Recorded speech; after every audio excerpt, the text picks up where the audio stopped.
નમસ્કાર, આપ જોઈ રહ્યા છો મંતવ્ય ન્યૂઝ અને હું છું આપની સાથે લખમાં। દક્ષિણ ગુજરાતની અંદર 5 લોકસભા સીટો પર જોરદાર જંગ જામ્યો હતો। દક્ષિણ ગુજરાતની 5 સીટ પર ખરાખરીનો જંગ જોવા મળ્યો હતો। દક્ષિણ ઝોનમાં 5 સીટો પરનો જે જંગ હતો તે ખૂબ જ રસપ્રદ રહ્યો હતો। સુરતથી ભાજપની પ્રથમ જીતના શ્રી ગણેશ પણ થયા હતા। ઇતિહાસ કહી શકાય છે અહીં રચાયો હતો। સી.આર. પાટીલ નવસારીથી લડી રહ્યા છે ચૂંટણી। સી.આર. પાટીલ સતત 2 વખત જીતી ચૂક્યા છે, ત્યારે સુરત, ભરૂચ, નવસારી, બારડોલી અને વલસાડ લોકસભાની જે બેઠકો છે ત્યાં ખરાખરીનો જંગ જામ્યો હતો। દક્ષિણ ગુજરાતની 5 સીટ પર જંગ જોવા મળી હતી, ત્યારે દક્ષિણ ઝોનમાં 5 સીટો પરનો જે જંગ હતો તે ખૂબ જ રસપ્રદ રહ્યો હતો। સાથે જ સુરતથી ભાજપની પ્રથમ જીતના શ્રી ગણેશ પણ થયા હતા। પ્રથમ ત્યાંથી જીત મેળવી અને ઇતિહાસ બિનહરીફ થવાનો રચાયો હતો। સી.આર. પાટીલ પણ નવસારીથી ખૂબ જ લીડ સાથે જીત્યા હતા, ત્યારે આ વખતે પણ ત્યાંથી તેઓ ઉમેદવાર છે। સાથે જ સુરત, ભરૂચ, નવસારી અને બારડોલી સહિતની જે દક્ષિણ ગુજરાતની 5 સીટો છે ત્યાં ખૂબ જ જંગ જામ્યો હતો, જોરદાર જંગ જોવા મળ્યો હતો। આ 5 જે સીટો છે ત્યાં રસાકસી ભરી જંગ જોવા મળી હતી। સુરતથી ભાજપના જીતવાના શ્રી ગણેશ થયા હતા। પ્રથમ એવી બેઠક છે જે બિનહરીફ વરણી થઈ હતી। સી.આર. પાટીલ નવસારીથી ચૂંટણી લડી રહ્યા છે અને તેઓ ગઈ વખતે પણ ગુજરાત રાજ્યની અંદર સૌથી વધારે 26માંથી જે 26 સીટો છે તેની અંદર સૌથી વધારે લીડથી તેઓ નવસારીથી ચૂંટાયા હતા અને ત્યારબાદ ફરી એકવાર તેઓને નવસારી ખાતેથી રિપીટ કરવામાં આવ્યા છે। ત્યારે દક્ષિણ ઝોનની 5 સીટો પરનો જે જંગ છે તેના પર આજે આપણે ચર્ચા પણ કરીશું। સુરતથી ભાજપની પ્રથમ જીતના શ્રી ગણેશ થયા હતા, ત્યારે સી.આર. પાટીલ નવસારીથી ચૂંટણી લડી રહ્યા છે। સુરત, ભરૂચ, નવસારી, બારડોલી, વલસાડ પર જંગ જોવા મળ્યો હતો। ખાસ ભરૂચની જે બેઠક છે તે ખૂબ જ રસપ્રદ રહી હતી, કારણ કે સતત 5 થી 6 ટર્મથી જીતતા આવતા એવા સાંસદ રહી ચૂકેલા જેને ફરી એકવાર રિપીટ કરવામાં આવ્યા હતા, તેની સામે એક નવયુવાન ચહેરા તરીકે ચૈતર વસાવા છે તેમને ઉતારવામાં આવ્યા હતા મેદાને। ત્યારે આ જે ભરૂચની બેઠક છે જે ઇન્ડિયા ગઠબંધન દ્વારા ત્યાં ચૈતર વસાવાને મનસુખ વસાવા સામે મેદાને ઉતારવામાં આવ્યા હતા, ત્યાં પણ ખૂબ જ રસાકસી ભરી જંગ જોવા મળી રહી છે। ત્યારે હવે જે એક્ઝિટ પોલ પ્રમાણે 0 અને 1ની જે બેઠકો ઇન્ડિયા ગઠબંધનને જઈ રહી છે તેની અંદર દક્ષિણ ગુજરાતમાંથી કઈ સીટનો સમાવેશ થઈ શકે છે તેના પર પણ નજર કરવાની રહેશે। ત્યારે દક્ષિણ ઝોનમાં જે 5 સીટો પરની જે જંગ જામ્યો હતો તે જંગ ખૂબ જ રસપ્રદ અને રસાકસી ભર્યો રહ્યો હતો। સુરતથી ભાજપની પ્રથમ જીતના શ્રી ગણેશ થયા હતા। મુકેશ દલાલ ત્યાંથી ઇતિહાસ રચાય તે રીતે પ્રથમ વખત બિનહરીફ થયા હતા। સુરત, ભરૂચ, નવસારી સાથે જ બારડોલી અને વલસાડની બેઠક પણ ખૂબ જ રસપ્રદ રહી છે। વલસાડની અંદર ધવલ પટેલ અને અનંત પટેલ બંને સામસામે છે। અનંત પટેલ છે તે ખૂબ જ કસાઈ ગયેલા નેતા કહી શકાય છે, કારણ કે સરપંચથી તેઓએ પોતાના જે સફર છે તેની શરૂઆત કરી હતી અને આખરે તેઓ ધારાસભ્ય પણ રહી ચૂક્યા છે અને ત્યારબાદ સાંસદ તરીકેની તેમને ટિકિટ મળી છે। ખૂબ જ લોકપ્રિયતા ધરાવી રહ્યા છે અનંત પટેલ। ત્યારે જે ધવલ પટેલ છે તેનો પણ ખૂબ જ સારું વર્ચસ્વ, એટલે કે નવો યુવાન ચહેરો ધવલ પટેલને ભાજપ દ્વારા લોન્ચ કરવામાં આવ્યો છે। ત્યારે વલસાડની જંગ પણ ખૂબ જ રસાકસી ભરી રહી છે, કારણ કે અનંત પટેલ ખૂબ જ એવા ચર્ચિત ચહેરો કહી શકાય છે કોંગ્રેસમાંથી।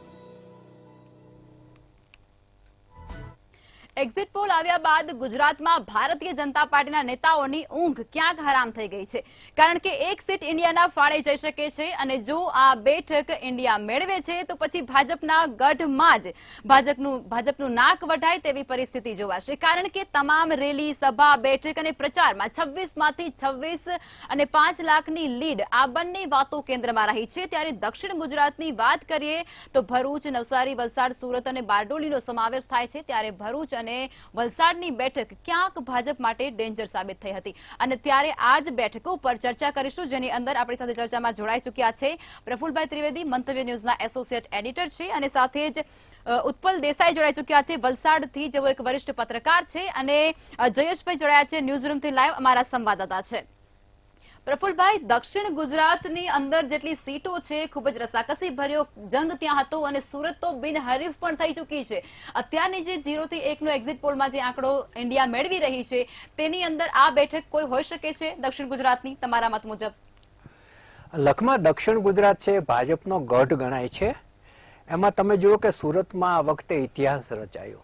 પહેલી વખત એવું બન્યું કે ફોર્મ ભરાઈ ગયા પછી એમના સ્પર્ધક કોંગ્રેસના જે ઉમેદવાર હતા નિલેશ કુંભાણી, ભાજપે પસંદ કર્યા હતા નિલેશ દલાલ, 2019માં ત્યાંથી જીત્યા હતા દર્શનાબેન જરદોશ, અને ત્યારબાદ એ કેન્દ્રની અંદર મિનિસ્ટર પણ રહી ચૂક્યા હતા. ભાજપે ઉમેદવાર બદલ્યા અને મુકેશ દલાલને ટિકિટ આપી અને એની સામે નિલેશ કુંભાણીને કોંગ્રેસે ટિકિટ આપી. પરંતુ એમના જે ટેકેદારો હતા નિલેશ કુંભાણીના, એમણે એફિડેવિટ કરીને એમ કહ્યું કે જે ત્યાં સોગંદના ટેકેદારો તરીકે અમારી જે સહયોગ કરવામાં આવી છે અમારી સહીઓ નથી, એટલે નિલેશ કુંભાણીનું ફોર્મ રદ થયું. એટલું જ નહીં, એના ડમી તરીકે જેણે ફોર્મ ભર્યું હતું એ પણ રદ થયું, અને બાકીના જે બહુજન સમાજ પાર્ટી સહિતના 8 જેટલા ઉમેદવારો હતા એમના ફોર્મ પણ પાછા ખેંચાયા, અને પહેલી વખત આ ઇતિહાસ રચાયો. આખા ઇન્ડિયામાં ભાજપનું પહેલું ખાતું ખુલ્યું અને મુકેશ દલાલ છે એ જીતેલા જાહેર થયા. ત્યારબાદ જો દક્ષિણની આપણે બેઠકો જોઈએ તો ભરૂચ છે, ત્યાં મનસુખ વસાવા અગાઉ પણ 2019માં લડ્યા હતા અને 3,34,000ની લીડથી જીત્યા હતા. એને મનસુખ વસાવાને રિપીટ કર્યા છે ને એની સામે આમ આદમી પાર્ટીના ચૈતર વસાવા ધારાસભ્ય છે એ ટિકિટ લડી રહ્યા છે. આમ આદમી પાર્ટી અને કોંગ્રેસ વચ્ચે જે સીટોની વહેંચણી થઈ એમાં ભાવનગર અને ભરૂચની બેઠકો છે એ આમ આદમી પાર્ટીના ફાળે ગઈ હતી.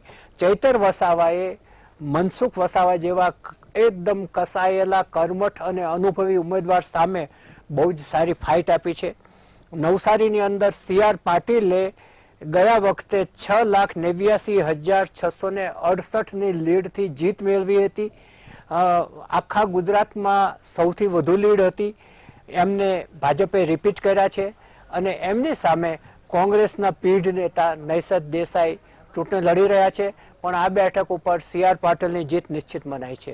બારડોલીમાં 2019માં પ્રભુજી વસાવા ચૂંટણી લડ્યા હતા, એમને 2,15,000ની લીડ મળી હતી, એમને રિપીટ કરવામાં આવ્યા છે, અને કોંગ્રેસે એમની સામે સિદ્ધાર્થ ચૌધરીને ઉભા રાખ્યા છે. હવે એ પછીની સૌથી ધ્યાન ખેંચે એવી બેઠક છે વલસાડની છે. વલસાડમાં 2019માં કેસી પટેલ જીત્યા હતા, એમને 3,53,997ની સરસાઈ હતી. હવે એ ચહેરો બદલી અને ભાજપે એકદમ નવો યુવા ચહેરો ધવલ પટેલને મૂક્યા છે. હવે ધવલ પટેલ છે એ ખૂબ જ ભણેલા ગણેલા માણસ છે, વિદેશની અંદર જોબ કરતા હતા ત્યાંથી છોડી અને અહીંયા આવેલા છે, એટલે પહેલા તો ત્યાંના જે વિસ્તાર છે એ લોકો માટે પણ આ નામ નવું હતું ને એમને ઓળખતા પણ નથી, એવી પણ એક છાપ ઊભી થઈ હતી. એની સામે અનંત પટેલ કોંગ્રેસના ચૂંટણી લડી રહ્યા છે. અનંત પટેલ છે એ આદિવાસીઓની અંદર ખૂબ જ લોકપ્રિય છે, અને એ ચહેરો છે એણે બરાબરની ધવલ પટેલ સામે ફાઇટ આપી છે.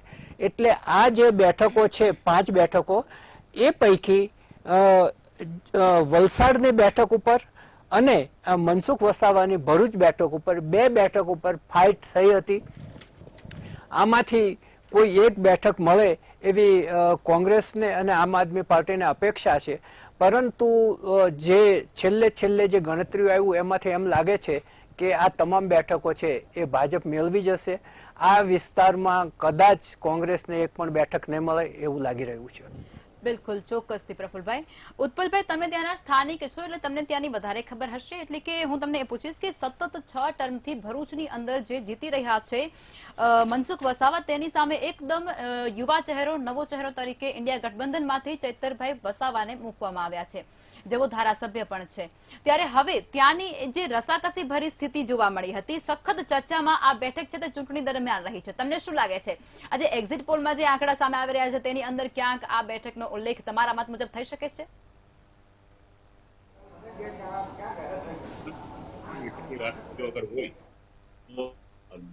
અનંત પટેલને મેદાનમાં ઉતાર્યા અને ભાજપે નવા ધવલ પટેલ એક નવો ચહેરો હતો, એટલે એવું લાગતું હતું કે ખરેખર રસાકસી કરતા પણ અનંત પટેલ એક જાણીતો ચહેરો હોવાના કારણે ફાઇટ આપશે એવું એક તબક્કે જણાતું હતું. પરંતુ કોંગ્રેસનું મોટી મુશ્કેલી એ હતી, અનંત પટેલની જ વાત કરીએ તો, કે કોંગ્રેસ પાસે વલસાડ જિલ્લામાં સંગઠન નથી, અથવા તો કહી શકાય કે નબળું સંગઠન. ઉત્પલભાઈ, આપણે જે ભરૂચ બેઠક છે ને તેના પર તમે થોડીક અમને જાણકારી આપો, ત્યારબાદ આપણે. હા, ભરૂચ બેઠક જેટલો અમને અહીંયાથી ખ્યાલ છે, ભરૂચ બેઠક પર ચેતર વસાવાને એકચ્યુઅલી જયારે એને જેલમાં નાખ્યો હતો જે તે સમયે, એ વખતે જે એની સહાનુભૂતિનું જે મોજું એના તરફેણમાં ફરી વળ્યું હતું, ખાસ તો આદિવાસી યંગસ્ટરોમાં એવું લાગતું હતું કે એના તરફથી પુષ્કળ મતલબ એમ ખાસું સહાનુભૂતિનું મોજું હતું, અને એટલે જ કોંગ્રેસે પણ એ બેઠક આપ પાર્ટીને આપી દીધી. પરંતુ જે છેલ્લા જે 15-20 દિવસનો જે અમારી પાસે જે અહેવાલ આવે છે એમાં એવું દેખાતું હતું કે એ જે મોજું હતું સહાનુભૂતિનું એ કેશ કરવામાં આઈ થિંક ક્યાંક ને ક્યાંક એ લોકો નિષ્ફળ ગયા છે. જે રીતનું એ લોકોને એને મતમાં કન્વર્ટ કરવું જોઈએ એ નથી કરી શક્યા, એટલે એવું લાગે છે કે ક્યાંક મનસુખ વસાવા ફરી એકવાર જીતે એવું તો અત્યારે અમારી પાસે જે રિપોર્ટ છે પ્રમાણે લાગે છે. બિલકુલ, ચોક્કસથી. જયેશ, આપ એ જણાવો કે નવસારી બેઠક છે તે હાઈ પ્રોફાઇલ માંની એક બેઠક છે, ત્યાંથી CR પાટીલ સતત જીતતા આવતા હતા અને આ વખતે તેમને રિપીટ પણ કરવામાં આવ્યા છે અને સૌથી વધારે લીડથી તેઓ ગઈ વખતે એટલે કે 2019માં જીતી પણ ચૂક્યા હતા. ત્યારે હવે તેમની સામે નૈસદ દેસાઈને ઉતારવામાં આવ્યા છે, કોંગ્રેસના કસાઈ ગયેલા વ્યક્તિ તે પણ કહેવામાં આવી રહ્યા છે. તમને શું લાગે છે, ત્યાંની પરિસ્થિતિ કેવી હશે? બિલકુલ, તમને કહી દઉં કે નવસારી સીટ જે એવી છે તે ભાજપનો ગઢ પણ છે અને જે છે CR પાટીલનો પણ ગઢ છે. CR પાટીલ જે છે તેમણે પોતાનું જે છે બૂથ લેવલનું જે મેનેજમેન્ટ છે તે સમગ્ર ગુજરાતમાં જે લાગુ કર્યું છે તે સૌથી પ્રથમ જે છે તેમણે લાગુ તે નવસારીમાં જ લાગુ કર્યું હતું અને તેના આધારે તે જે છે દેશ 2019ની જે લોકસભા ચૂંટણી હતી તેમાં સૌથી વધુ લીડથી જીતનાર જે ઉમેદવાર હતા એમાં નવસારીના ઉમેદવાર અને ભારતીય જનતા પાર્ટીના અધ્યક્ષ CR પાટીલ હતા. એટલે આ વખતે પણ એવું કહી શકાય કે તેમની જે સૂઝબૂઝ અને તે જે બૂથ લેવલનું જે મેનેજમેન્ટ છે એને જોતા એ છે નવસારીની બેઠક આ વખતે પણ ભારતીય જનતા પાર્ટીને જ ખાતામાં આવશે. તેમજ હવે જોવું એ રહ્યું કે એક બાજુ ગાંધીનગરની જે લોકસભા બેઠક છે તે અમિત શાહના જે ગાંધીનગરના જે ભારતીય જનતા પાર્ટીના જે કાર્યકર્તાઓ છે તેઓ એવો દાવો કરી રહ્યા છે કે આ વખતે અમે 10 લાખ કરતાં વધુ માર્જિનથી જે છે અમે જીતશું. તો બીજી બાજુ જે છે જે CR પાટીલની જે બેઠક છે તે પણ ત્યાંના જે કાર્યકર્તાઓ છે તેમના દ્વારા પણ એવો દાવો કરવામાં આવ્યો છે કે અમે પણ જે છે 10 લાખ કરતા આસપાસ જે છે અમારી લીડ હશે. એટલે એવું જોવું રહ્યું કે હવે આ જે બે દિગ્ગજ ઉમેદવારો છે તેમાંથી સૌથી વધુ લીડ કોણ મેળવે છે એ જે છે એ રસપ્રદ રહેશે. જી લખમાં. જી બિલકુલ જયેશ, ચોક્કસથી. પ્રફુલભાઈ, તમે મને એ જણાવો કે ક્ષત્રિય આંદોલન જે થયું ત્યારબાદ કોંગ્રેસ એકદમ એક્ટિવ થઈ ચૂકી અને પીરસેલા ભાણા સમાન તેમણે તેનો ઉપયોગ પણ કર્યો હતો તમામ બેઠકો ઉપર. ઉમેદવારોને પછી વરણી કરવાની હોય, ઉમેદવારોના નામ જાહેર કરવાના હોય કે પછી પ્રચાર પ્રસાર, તમામ જગ્યા ઉપર ક્ષત્રિય આંદોલનનો તેઓએ ખૂબ જ મોટો લાભ લીધો છે. તમને લાગે છે દક્ષિણની જે 5 બેઠકો છે તેની અંદર ક્યાંક ક્ષત્રિય સમાજનું જે આંદોલન હતું તેની કોઈ પણ પ્રકારની અસર ત્યાં પહોંચી હતી નકારાત્મક? લખમાં ક્ષત્રિય આંદોલનની સૌથી વધુ અસર સૌરાષ્ટ્ર અને મધ્ય ગુજરાતમાં, આણંદ અને થોડી ઉત્તર ગુજરાતમાં થઈ હતી. દક્ષિણ ગુજરાતમાં બહુ એવી અસર જોવા મળી નથી. ત્યાં કોઈ સંમેલનો કે એવું પણ ખાસ થયું નહોતું. પરંતુ જે દક્ષિણ ગુજરાતની આ જે 5 સીટો છે ને એ આમ તો પહેલેથી જ ભાજપનો ગઢ રહી છે. એમાં CR પાટીલ છે એ પ્રદેશ પ્રમુખ છે અને વર્ષોથી સંસદ સભ્ય તરીકે ત્યાં ચૂંટાતા રહે છે, એટલે આખો વિસ્તાર છે એમના ઉપર એમની પકડ છે. એટલે તમે સુરત જુઓ, ભરૂચ, નવસારી, બારડોલી, વલસાડ, આ બધો જ વિસ્તાર છે એ ભાજપ માટે કમિટેડ વિસ્તાર છે અને બહુ તકલીફ પડે એવું નહોતું.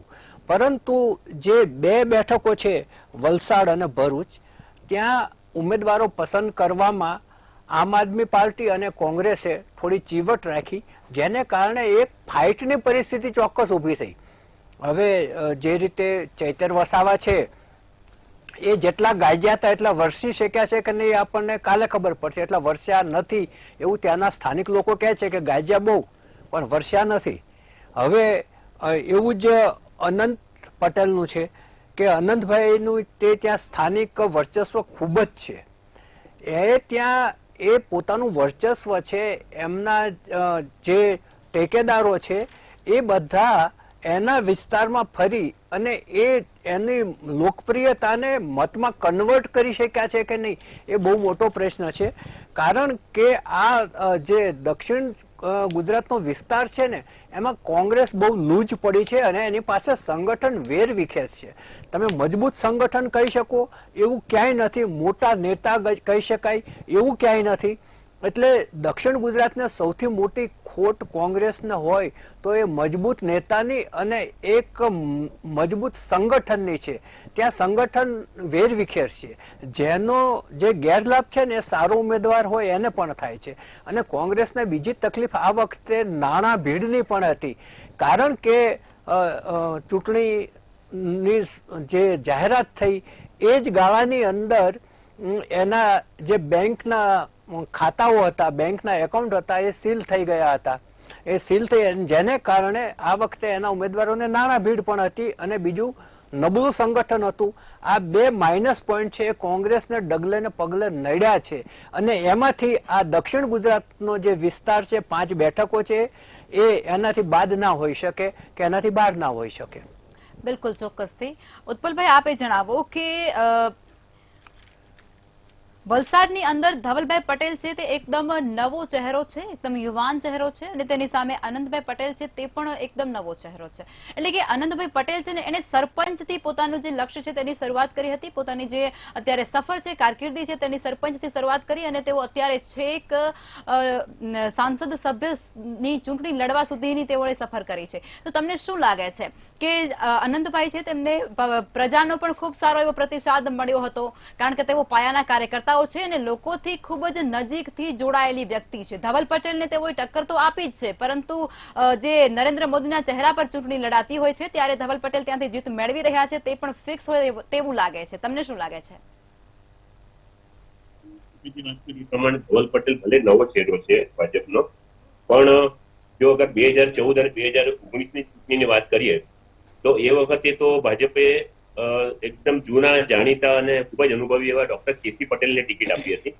પરંતુ એ વખતે પણ જયારે વોટર્સોને અમે પૂછતા હતા, અમે ફિલ્ડ પર જઈને કે ભાઈ તમે કોને ભાજપને વોટ આપવાના છે કે કઈ રીતે, વોટનું જયારે અમે પૂછતા હતા, લોકો કહેતા કે અમે તો કોઈને ઓળખતા નથી ઉમેદવારને, અમે ફક્ત નરેન્દ્ર મોદીના ચહેરાને જોઈને જ વોટ આપીએ છીએ. અને એ જ પરિસ્થિતિ આ વખતે પણ હતી. જયારે પણ અમે ફિલ્ડમાં ફરતા હતા ત્યારે અમને જયારે પૂછતા કોઈને તો અમને એ વસ્તુ જાણવા કે ભાઈ ઉમેદવાર કોણ છે એની અમને કઈ લેવા દેવા નથી ભાજપના, અમે નરેન્દ્રભાઈના હાથ મજબૂત કરવા માંગીએ છીએ, આવો અમને જવાબ મળતો હતો. એટલે ઉમેદવાર નવો હતો કે જૂનો એ બાબતમાં કોઈ ખાસ બહુ ધ્યાન પર નહીં લીધું.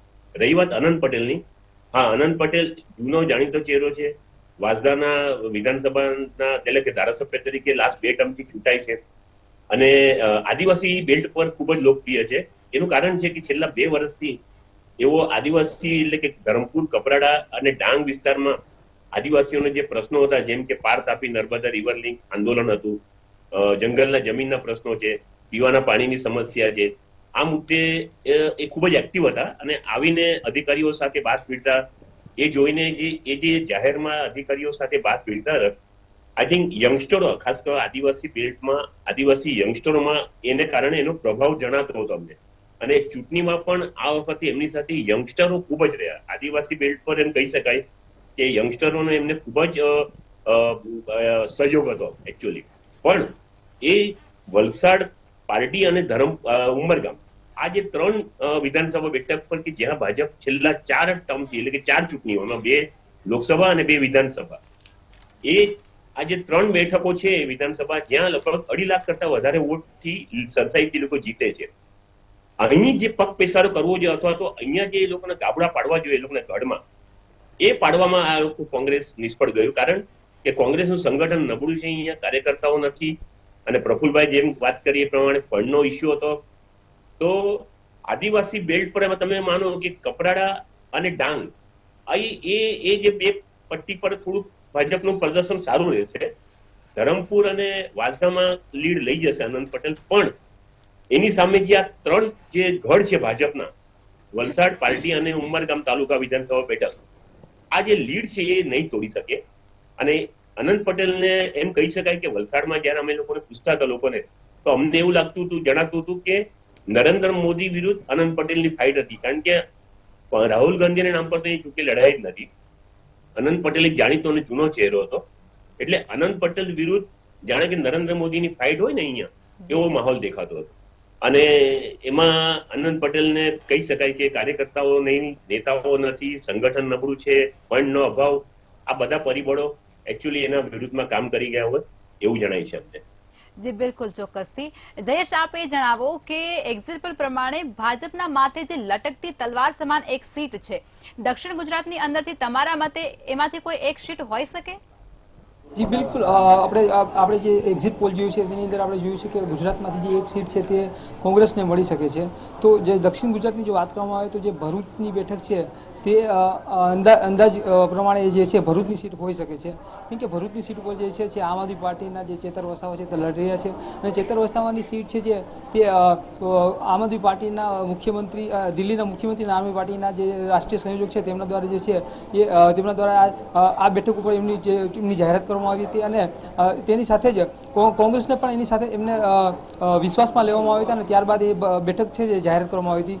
સાથે સાથે જે છે ભરૂચની બેઠક ઉપર જે છે કોંગ્રેસના જે દિગ્ગજ નેતા છે અને એમના પુત્રી છે તેમના દ્વારા પણ આ બેઠકનો માંગ કરવામાં આવી હતી, પણ તેમનો વિરોધ, તેમનો જે છે આમ આદમી પાર્ટીને આ બેઠક ફાળી દેવામાં આવી હોવાથી તેમને આ બેઠક નથી મળી.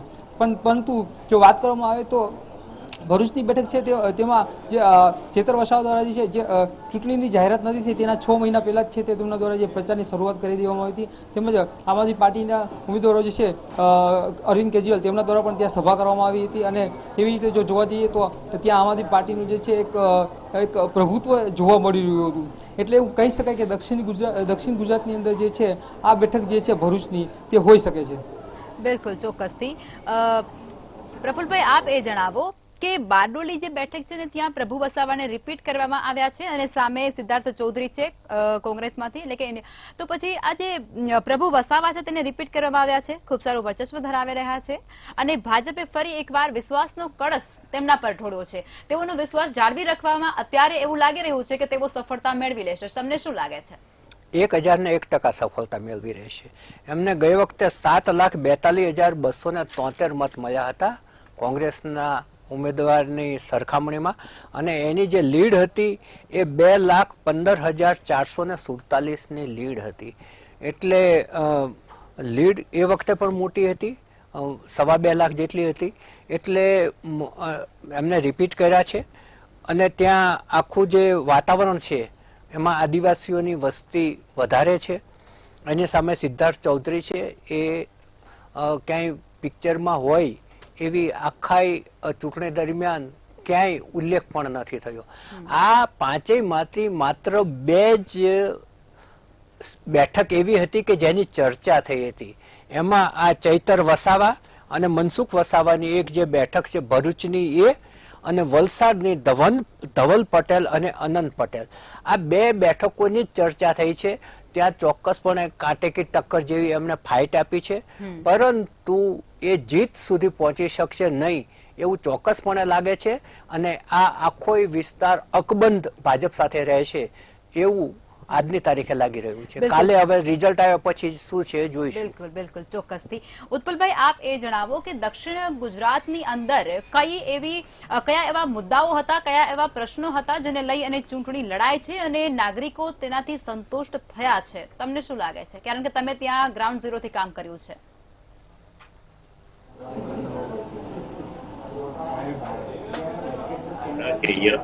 દક્ષિણ ગુજરાતમાં જોવા જઈએ તો ભાજપનો ભલે ગઢ છે, લોકો ભાજપના ફેવરમાં મતદાન તો કરે છે, પરંતુ મુદ્દાઓ તો ઘણા છે. જેમ કે વલસાડમાં આપણે વાત કરી, વલસાડ જિલ્લાની, તો વલસાડ જિલ્લામાં કોન્ટ્રાક્ટ લેબરનો એક મુદ્દો છે, શોષણ થાય છે.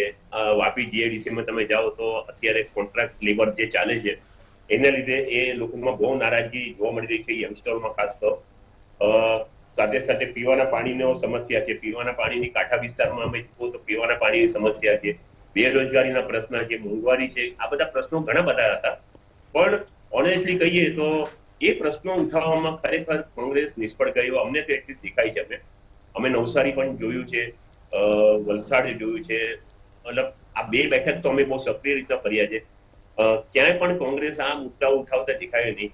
ઓન ધ કન્ટ્રરી એ લોકોએ આદિવાસી બેલ્ટ પર જ વધારે પ્રચાર કર્યો હોય એવું અમને દેખાતું. ખાસ તો તમે જુઓ તો આનંદ પટેલે તો એકચ્યુઅલી આદિવાસી બેલ્ટ પર આદિવાસી કાર્ડ રમવાનો વધારે પ્રયાસ કર્યો. પણ જે અર્બન એરિયા કે જ્યાં કોંગ્રેસનું ગઢ બિલકુલ મતલબ દેખાતું જ નહીં હતું, અમને ક્યાંય પિક્ચરમાં જ દેખાતા હતા, તો એ અર્બન એરિયામાં કોઈ પ્રયાસ જ નહીં કર્યો. લોકોના જે મુદ્દાઓ હતા અર્બન એરિયામાં એટલા બધા મુદ્દાઓ છે, અને છેલ્લા તમે જુઓ તો 2-3 વર્ષથી મીડિયા પણ સતત આ બધા મુદ્દાઓ ઉઠાવતો આવ્યો, પણ ક્યાંક ક્યાંક કોંગ્રેસ એ મુદ્દાઓને ઉઠાવવામાં નિષ્ફળ ગયું. અને એનું જે ખામિયાજો કહેવાય એ લોકોને બિલકુલ ભોગવવો પડશે. કારણ કે લોકોને એવી અપેક્ષા હતી, દાખલા તરીકે પેપર લીક કાર્ડનો મુદ્દો પણ અમારે વલસાડ જિલ્લામાં અને નવસારી જિલ્લામાં અમે જોયું, અમે સાંભળ્યું છે, ચર્ચાતો હતો. ઘણા અહીંયાના વિદ્યાર્થીઓ જે હતા ઉમેદવારો એ લોકોમાં નારાજગી દેખાતી, પણ એને કેશ કરવામાં અથવા તો એમ કહી શકાય કે એને લોકો સમક્ષ લાવીને એનો ઉપયોગ અથવા તો એનો જે ફાયદો લેવો જોઈતો હતો એ મુદ્દાઓને કોંગ્રેસ બહાર નહીં લાવી શકી. અને એ લોકો એકમાત્ર આદિવાસી બેલ્ટ પર જ પ્રચાર કર્યા, જે કહેવાય એ લોકોનું એ ત્યાંનો ફોકસ ત્યાં આદિવાસી બેલ્ટ જ રાખ્યો. એને કારણે જે ખરેખર મુદ્દા હતા દક્ષિણ ગુજરાતના એ મુદ્દા ઉઠાવવામાં કોંગ્રેસ નિષ્ફળ ગયો એવું અમને તો દેખાય છે. જી બિલકુલ, એટલે વિપક્ષ નબળું ત્યાં દેખાઈ રહ્યું છે. પ્રફુલભાઈ, તમે ટૂંકમાં જણાવો, દક્ષિણ ગુજરાતને તમે કઈ રીતે જોઈ રહ્યા છો? લટકતી તલવાર જે ભારતીય જનતા પાર્ટી પર છે તે દક્ષિણ ગુજરાતમાં તો નથી ને? દક્ષિણ ગુજરાતમાં બિલકુલ નથી. સામેથી આ આપણે 5 સીટોની ચર્ચા કરીએ, પણ એક બેઠક તો એમને મેળવી પણ લીધી છે. એના માટે ઘણો બધો વિવાદ પણ થયો હતો, અને ઇતિહાસમાં ક્યારેય ના બન્યું હોય એવું બન્યું, અને બિનહરીફ બેઠક નીકળી ગઈ. અને એ જે ચીલો પડ્યો એ ચીલે પછી દેશની અંદર બીજી 3 કે 4 બેઠકો એ જ રીતે મળી ગઈ, રાંચી સહિત. એટલે એમાં ઘણી બધી વિવાદની સાથે ચર્ચા પણ થઈ અને વિરોધ પણ થયો, અને એના માટે ટીકા પણ થઈ. પરંતુ એક બેઠક તો આમાંથી નીકળી પણ ગઈ છે, બાકીની 4 જ બેઠકો છે. એટલે આમાંથી બહુ જ સરળતાથી બીજેપી છે એ 4 બેઠકો અંકે કરી લેશે. આમાંથી એક બેઠક જાય એવું મને નથી લાગતું. જી બિલકુલ, ચોક્કસ. તમામ મહાનુભાવો ચર્ચામાં જોડાયા તે બદલ આભાર. એક્ઝિટ પોલ આવ્યા બાદ દક્ષિણ ગુજરાતની તમામ બેઠકો પર આપણે વિસ્તૃત ચર્ચા કરી, જેની અંદર રાજકીય વિશ્લેષકોનું કહેવું એવું થાય છે કે જે ભાજપ માટે લટકતી તલવાર છે તે દક્ષિણ ગુજરાતમાંથી બિલકુલ નહીં હોય, અને દક્ષિણ ગુજરાતની તમામ બેઠકો છે તે ભારતીય જનતા પાર્ટીને ફાળે જઈ રહી છે. ચર્ચામાં અત્યારે બસ આટલું જ. ફરી મળીશું. નમસ્કાર.